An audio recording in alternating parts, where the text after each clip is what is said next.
welcome back to another edition of 30 Teams in 30 Days here on Inside the Zone with Mateo. I'm so glad you clicked on this video, and as always, I hope you are entertained. For those who might not know, I'm Mateo, and I host all the podcasts here on the channel.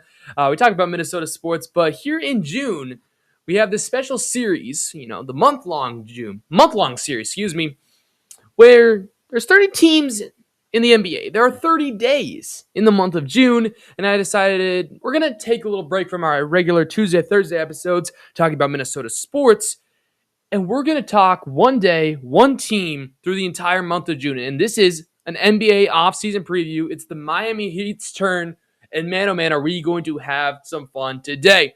So yeah, boys, let's go. 30 teams in 30 days, taking a deep dive through each NBA team through the month of June. Appreciate you guys for watching. If you haven't already, hit that like button and subscribe button. Turn the notification bell button on so you never miss any episodes and any of these 30 teams in 30 days, because we're here on day 14. We're almost halfway through. It's a Sunday. It's a wonderful Sunday when I put this video out. Hope you guys are having a great Sunday.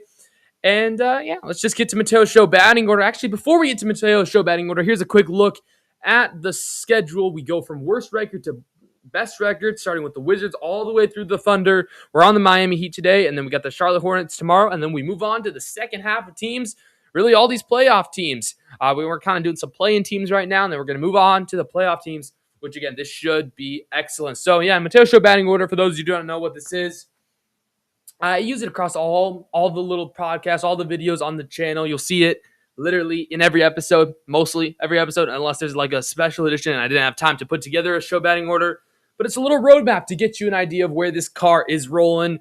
And it's the same 5 things for every single episode in 30 teams in 30 days. How well did they do last season? Who they should draft, who they should keep, who they should target, and what is their early ceiling and floor. So without further ado, sit back, relax, and enjoy. And let's talk about the Miami Heat. So we're going to start things off with the 2025-2026 season. We're going to recap their season here by taking a look at their team record, their player stats, and I'll just give you a little quick thoughts on the Miami Heat. And obviously, they had that crazy game, that 83-point game from Bam Adebayo. Obviously, incredible game.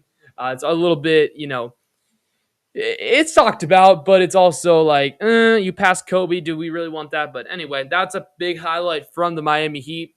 I did have an episode on that. It was a quick, 12-minute episode. If you want to go check that from, I believe, February or something, go ahead and check that out if you're interested in. But other than that, bam. Why did that not go? Bam. There we go. Recap. They were 43-39. They were the 10th seed in the Eastern Conference. Their top scorer is actually going to be free agent Norman Powell. Top assister, Davion Mitchell. And their top rebounder, of course, was Bam Adebayo. We'll talk about their 13th overall pick in a second. But, let's just go over here. And, again, like Bam Adebayo, bam! There we go. Here is the stats for the 2025-2026 Miami Heat. Norman Powell led the team with points, 21.7 points. He also averaged 3.5 rebounds and 2.5 assists. Tyler Hero, in 33 games played, he had a lot of injuries, right? 20.5 points. 4.8 rebounds, and 4.1 assists. Bam Adebayo in 73 games played, averaged 20 points, 10 rebounds, and 3.2 assists. Andrew Wiggins, who we'll talk actually pretty much a lot about once we get to the trade discussion, 15.4 points, 4.8 rebounds, and 2.7 assists. Jaime Jaquez, I believe that's how you pronounce his name, I believe 6th man of the year runner-up, 15.4 points as well, 5 rebounds, and 4.7 assists. Kel Ware, the young center, 11 points. Actually, 11.1 points if you want to be more precise. 9 rebounds and 0.7 assists. Davion Mitchell, 70 games played, 9.3 points, 2.7 rebounds, and 6.5 assists. And that's a majority of the major pieces, the major players from the Miami Heat. Let's look at their stats.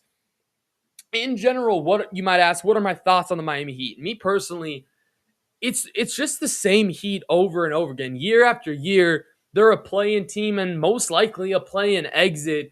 It's just unfortunate. They've never really gotten that going. I like Bam. He's very likable. He's just never been able to get that next push. And obviously, they're heavily pursuing guys like Giannis Antetokounmpo. So it seems like they are wanting to try to compete, trying to fix this team because it's a bit of a problem. But that's going to be kind of the fun of it today. We're going to do a lot of hypothetical things right now.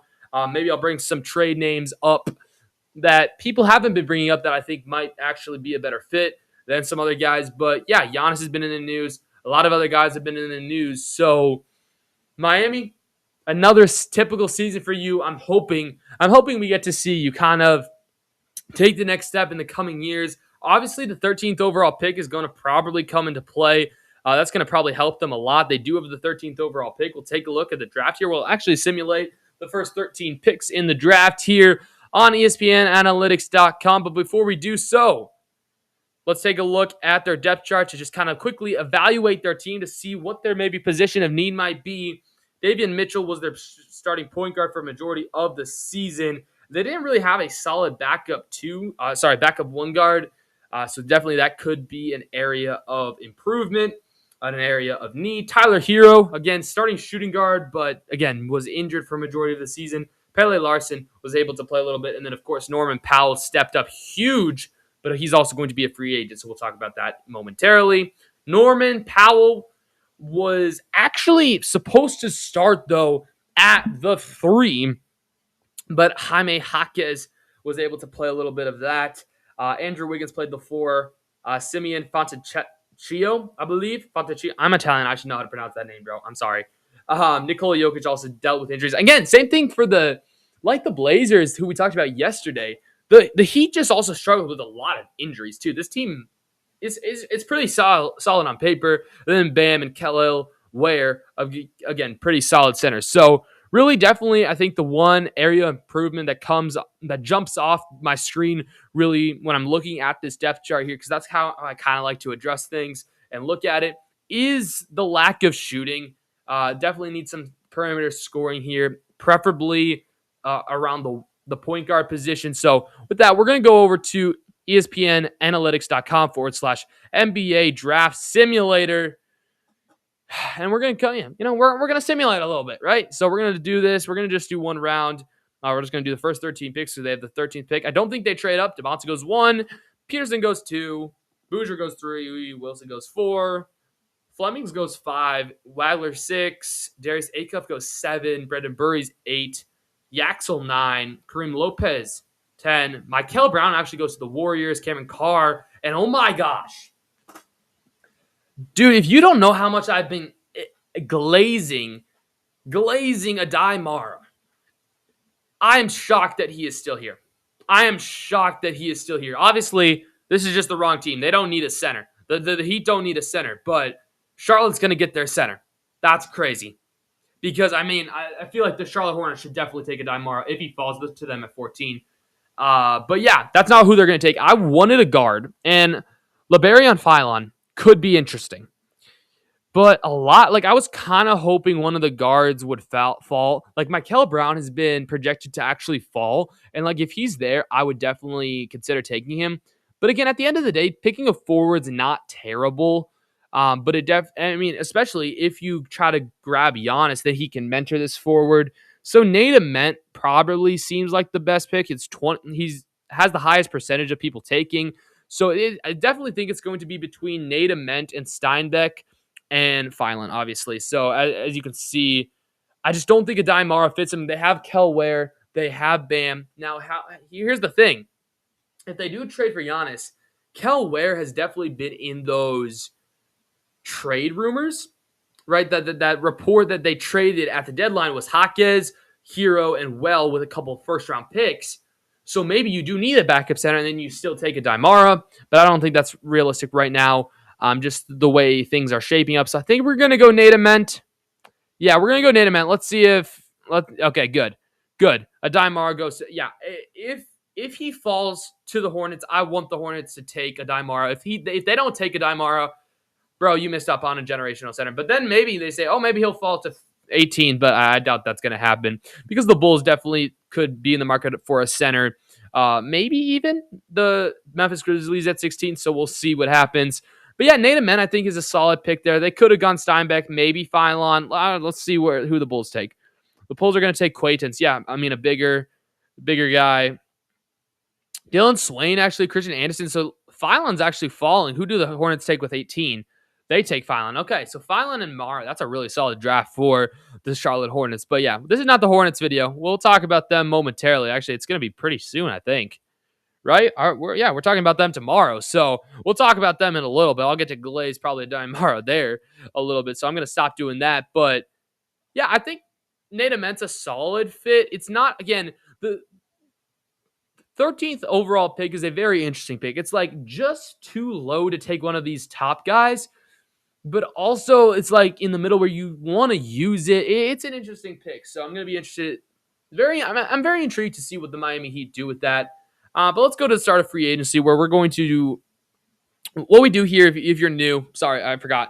If you're new, we split free agency into two separate spots, two separate sections. The first half is addressing the team's own free agents, who I think they should resign, who I think they should let walk. And then the second half is doing the, top targets, taking a look at trades, taking a look at free agents that I think they should try to go after. So here's a list of their own free agents. They have about 8 or so, but only a couple notable ones. Andrew Wiggins is going to have a $30 million play option. He's probably going to take that. And then Norman Powell, we'll come back to you in a second. Simone Fontecchio? I don't know. I'm sorry, brother. 30 years old. I don't think they re-sign him just because I think it's a nice way to save some money. Pele Larson, I think they take his $2.3 million club option. Johnson, they probably take his restricted contract. Club option on Jameer Young is probably an easy take. And then these two-way guys, again, it kind of depends. I think they take most of them. Maybe they let a couple of these guys walk. But Norman Powell is the big story I want to talk about here. Sure, he was crazy. He had an amazing historic season for himself last year. I just don't know. I don't know if he's going to resign. And I'm leaning more towards the Miami Heat letting him walk. And maybe then they try to get him for a little cheaper. I just think if you're going to re-sign him before another team has that chance, and he has the bird option thing, so the Heat could go over the cap to sign him. I just don't necessarily think that's going to be the case. Okay, so for the time being, I'm going to say they don't re-sign him. But Miami Heat fans, let me know if you guys want Norman Powell back at 33 years old for like $19 to $20 million. I don't know. Maybe that's a little steep. I'm not sure. But let me know in the comments down below. But now we'll get to the fun stuff because Miami has been really linked to Giannis really since Giannis became available. But before we get to Giannis, there are some top targets from free agency. And by the way, as I mentioned, the team needs really a guard. They need a guard who can help some scoring options. I don't know how long Tyler Hero is going to be here. I don't know if Davion Mitchell is enough. Again, don't know what the future holds for Norman Powell. So Coby White and Quentin Grimes, I think, are perfect options. Perfect options for younger guards, especially the point guard position. For Coby White, especially, I think the fit Coby White in the Miami Heat, not just the jerseys, but I just think everything fits so well with Coby White. I think I've suggested Coby White for a lot of different places, but I really do. After I was putting together this little video here, I was thinking, yeah, I really like the Coby White to Miami fit a lot. And then Quentin Grimes too, a probably cheaper guard. I think he could be a nice fit if you could somehow get both of these guys for like under $25 million total. That'd be a win. I think you definitely have to pay some of these guys a bit more, which, I mean, obviously it makes sense. It makes a lot of sense because they're solid. I'm guessing at least one of them would cost $15 to $17 million, maybe a little bit more. But again, we'll see what happens. And then, yes, we'll talk about Giannis, but I just want to throw out this name here. De'Aaron Fox. Man, what a disappointment he's been for the San Antonio Spurs, especially in the NBA Finals. We all know about that. We don't have to talk much about that. However, like, his contract is massive. It's a terrible contract. I was thinking, if Miami doesn't get Giannis and they need a guard, would they be willing to take on the De'Aaron Fox contract? And I just think it's interesting. And I do think I've mapped out a way where it is possible for them to get Giannis and De'Aaron Fox. So we'll talk about that at the end. So stay tuned for now. I'm going to leave you on a little cliffhanger for now. We're going to do the Giannis trade by itself first. We're going to look at what they initially offered at the trade deadline, which again was, let me see here, Tyler Hero to the Bucks. It was Jaime Jaquez Jr. to the Bucks and Kel Ware to the Bucks for Giannis Antetokounmpo. And then it was their pick this year, so they would actually trade out. They would not have a pick, and then I think it was 29 and 2031 because those are their tradable picks. And this is actually failed because you're actually acquiring $3 million too much. So you'd have to actually get rid of $3 more million here, but actually we can find a player like, let's just do Alec Burks. Let's just sign him, sign and trade, standard contract. You have to just give him a 3-year for his, I don't know why. Let's just do $3 million. It's about minimum. You got to do minimum deal here. I'm sorry.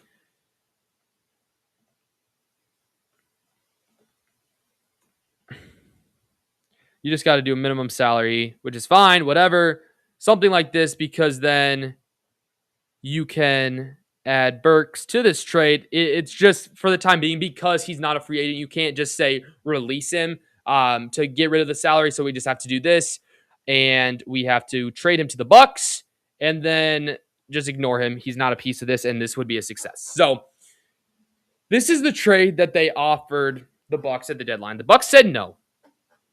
Most likely because they wanted to probably see if there was better options. And I do think there are better options out there. I think the Timberwolves have a better offer. I think a couple other teams may have better offers. The Thunder have a better offer. The Spurs potentially have a better offer. But this is a solid offer if they can't get anything better. If none of those other teams mentioned already aren't willing to give up that much. However, let's see if we can make this offer just a little bit more intriguing. I'm actually going to take Alec Burks out of this here. We're going to do undo this. We're going to undo the trade. We're just going to get rid of him. I think Jaime Jaquez Jr. is going to have to be included. He's also on an expiring deal, so you have the opportunity to extend him. Kel Ware, again, I think included. Tyler Hero, I think can be fine. I think that's solid. I'm trying to figure out, and the 3 first makes sense. I think they need something else. There's something missing, just because there's been some other trades that look so much better. So if the Heat really do want Giannis, which I think they do, I think they might have to sweeten the pot. That's probably what Milwaukee's been waiting for, but I'm not sure what that is. Is it a Drew Smith? Possibly 2 years, solid player. Trade him to the Bucks. This probably should work, correct? It would miss because it just barely misses the cut. But something like this, maybe Drew Smith is that next piece. Maybe it's an additional first-round pick. Could be an additional pick. I don't know if they have another tradable pick, though. Yeah, that's the thing. They don't have many tradable picks. They have these 3 picks are the only picks they can trade. Maybe they bring in a third team. The Lakers, we're going to bring the Lakers in here a couple different times. The Lakers have had interest in somebody by the name of Andrew Wiggins. So you send him to the Lakers. And then I think it would be Jared Vanderbilt actually coming to the to the Heat. And then also you would give a first round pick to the Bucks, so they get an additional pick. And then you'd have to do Luke Kennard is going to have a sign and trade. This one, standard contract, again, sorry, it has to be 3 years because this website's finicky about that. You can do it like $9 million, I think. I think a $9 million contract is pretty solid for Luke Kennard. Maybe you make it go down ever so slightly a little bit for the next couple years. It's a solid deal, nothing crazy. And then Luke Kennard can actually go to the Bucks, which I don't hate this. And this trade would be failed because, they're just acquiring just a teeny bit too much. That's the only reason. All right, that's fine. So something like this could work, like just getting an additional pick. However, I think where the Heat are, they're kind of stuck with like I'm gonna remove the Lakers out of this for the time being. Uh like this might be your best offer, and I just think if another team comes into the sweepstakes and they're really serious, they're most likely gonna win it. So this is where we pivot now to De'Aaron Fox because I think the Spurs are probably gonna try to move on from De'Aaron Fox as much as they can because they have so many other guards. He's been a mess for them. 4 years, it's gonna be $61 million eventually. Absolutely crazy. But he would go to the Heat. He would help them. I think he would help them. Now, let's not pretend De'Aaron Fox is some terrible player. He's still a very talented player. But however, he kind of struggled during the postseason, just a little bit. So maybe that makes his trade value a little lower, right? I still think you can get a fair deal for him. And I do think, however, this is actually you're going to need the Lakers again to come in here just because not the Nuggets, the Lakers. I don't think the Spurs would be interested in Andrew Wiggins. So Andrew Wiggins has been reportedly, yes, drawn a lot of interest to from the Lakers because he's a solid three that maybe if somebody like LeBron doesn't come back or Rui doesn't come back, he can replace them. I do think Luke Kennard's going to actually be in this trade again. We're going to do again a 3-year pretty cheap deal, just enough to get just the salary room done here. We're going to put it back to $9 million. I just want to make sure everything. I think that might even be too much. I just want to make sure the salary works. Actually, I think that's a pretty chill deal for Luke Kennard. He's 29 years old too. I think he'd go to the Spurs as well. So you're getting Luke Kennard, Vanderbilt. It's just to make some room, and then I think Nikola Jovic is going to be the key piece here for the Spurs. I think he can play. I think putting him with Wemby, they get younger. Yes, it helps the Spurs a little bit. This is why I think, okay, I got to stop saying I think. But picture this. If this goes through, if this trade were to happen or something like this, because none of these trades and none of these signings are supposed to be exactly realistic. It's just to help us get an idea of what could happen. Imagine a starting lineup of Stephon Castle, not Dylan Harper. I think Devin Vassell would probably start over Dylan Harper. So Castle, Vassell, Keldon Johnson possibly gets to start, or Julian Champagnie, Nikola Jovic, and Wemby, with a bench of Dylan Harper, then probably Keldon Johnson, Carter Bryant, adding Vanderbilt, Kennard.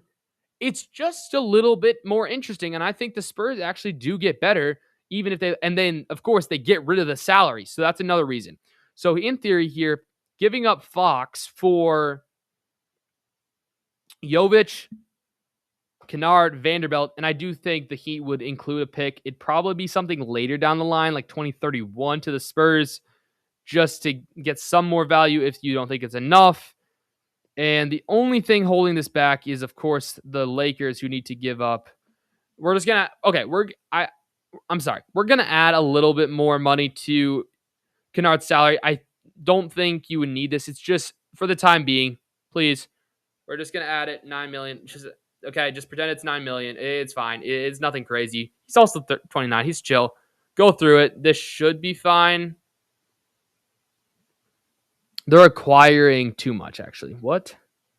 Who are they're. Hold up. Let's just. Dude, some of these rules, just until official free agency hits, because all of these guys are going to be free agents.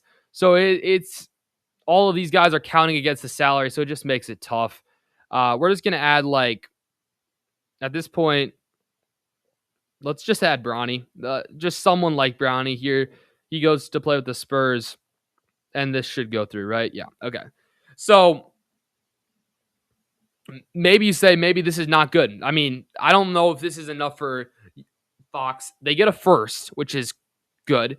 They get Jovic, who's 22. They get Vanderbilt and Kennard. I think it's a fair return for De'Aaron Fox. Maybe you have to add in another pick. Lakers get Andrew Wiggins for really nothing. And the Heat get De'Aaron Fox. So I'm just thinking, I'm just trying to put together some trade options here. But I also teased at the start of this episode, or not the start of the section, that you could maybe do Giannis and De'Aaron Fox to make this team a super team. And you could, because it would basically have to include here, obviously it would be that same deal. So Kel Ware, Jaime Jaquez, like this is just kind of completely turning your team around. But here's the thing. I do think this team, you could do it, right? You could do it. It would look a lot different, of course. It would definitely look a lot different. But it's possible, guys. It is possible here. We're going to trade hit Bucks. It would be 3 picks. Obviously, this might not work because of the Stephene rule. Let's actually get... Maybe we get the Lakers to throw in their 2026 pick. Maybe we could do that to the Bucks. And then, of course, Giannis Antetokounmpo would end up in Miami. This would be crazy. But would this work financially? Yes, it would. So there's a lot going on. But again, it's possible. I don't know how realistic this is, but it is possible. So let me know if you think this is good or not. I will definitely. I love chatting with you guys, even if you're just saying like, Mateo, you don't know ball. Well, hey, I'm okay. I like interacting with you guys. Let me know if you guys think this is a solid trade, if it would even go through. I think the one question here is if the Spurs would actually consider this deal. And I do think they could. I do think they would. They get a first-round pick out of this too. Maybe you end up putting maybe Miami gives that 31 pick to the Bucks and the Lakers give the Spurs that 2026 pick. Maybe. I don't know. But that's what it is. That's what I'm looking like here. Before we do go, though, before we do close this episode, I wanted to see if anybody was throwing any cool trades that we could talk about here on the show before we end things here. So let's go to the Miami Heat. And obviously, I just want to see Miami Heat trades. Literally, because we've been talking about Giannis. We've been talking about potential De'Aaron Fox. But let's see if there's one that doesn't involve these guys. Obviously, this includes Giannis. This one includes De'Aaron Fox, okay? This is actually an hour ago, so I have not seen this one.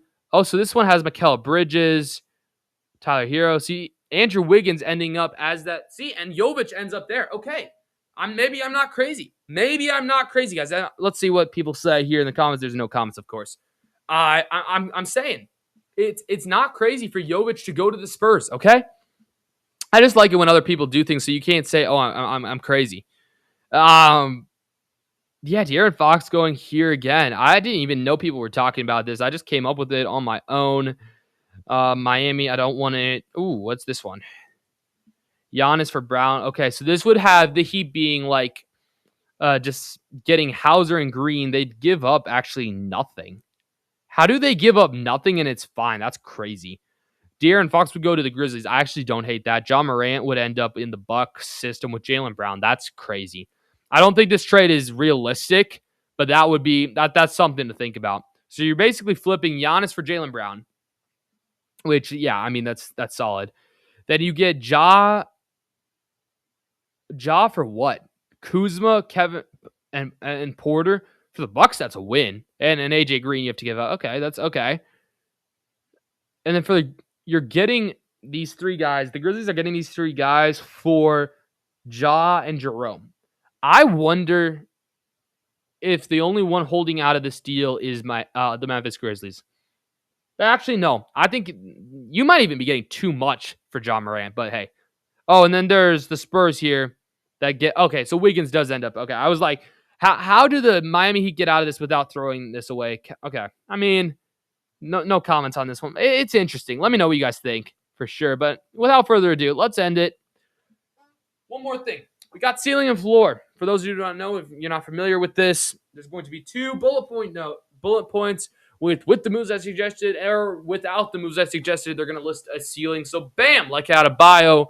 Without the moves I suggested, I think this team remains a play-in team. They're not terrible, but they're not great. But with the moves I suggested, if they make a free agency signing like a Kobe White, or maybe make a bigger move like De'Aaron Fox or Giannis, I do think they have the potential to make the first round and maybe even get out of the first round. But yet, I don't know if that automatically makes them a contender in the East, especially against teams like the New York Knicks, Cleveland Cavaliers, Detroit Pistons, and so many more teams. I think Charlotte's going to be a dog. We're going to talk about Charlotte tomorrow. If there's a team that I glaze a lot in the East, probably the most, I love what Charlotte's doing. There's going to be a bunch of stuff. We're going to talk about the Timberwolves and Charlotte rumors. We're going to talk about who they should draft. We're going to talk so much about the Charlotte Hornets, but I really do hope you enjoyed this video on the Miami Heat today. We got a new team coming up tomorrow. It's the Charlotte Hornets tomorrow. Of course, after June, our episodes every Tuesday, every Thursday, talking about the Twins, talking about the Timberwolves, Vikings, and Wild resume here on the Minnesota Sports Podcast. Thank you guys so much for watching. Thank you guys so much. I really do appreciate it for all the support. We're close to 200 subscribers. We may have hit it already after I've even recorded this. We haven't hit it when I'm recording this, but we're like one or away. I think we're at 199. So appreciate you guys for all your support. Even if we don't have 200 subscribers, I appreciate you guys for the 199 of you for clicking that subscribe button. Thank you guys so much for watching. Again, we got the Hornets coming up tomorrow. Here's a full list of when your favorite team is coming up. And if you have missed your favorite team, go ahead and rewatch it. I got a playlist on my channel. Thank you guys so much for watching. Don't forget to keep God first because he's the most important thing in your lives. And I'll see you guys all in the next one. Have a great day. Peace.